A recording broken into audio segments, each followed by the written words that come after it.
Barnoota ammas barnoota qubee afaan Oromoo qubee xixiqqaan aabaa caddaa jennee isiniif barreessine isiniif beeksine har'a barachuun ni dandeessan anka isinii waliin turu badeetu biyya.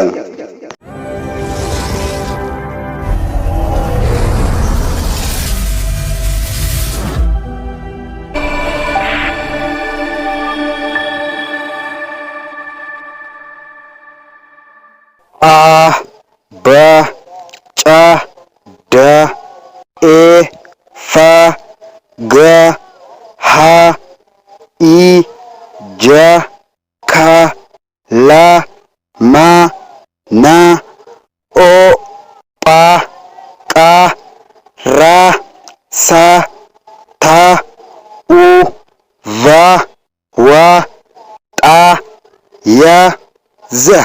Har'a barnoonni kana fakkaata torbee dhufu keessa dubbachiftuu afaan Oromoo barreessinee isiniif keenya barachuu ni dandeessan. Torbee dhufu keessa dubbifamaa afaan Oromoo dubbifamaa yoo dubbachiftuun hin jiraanne dubbachiftuu yoo hin jiraanne waa'ee hin dubbatamu.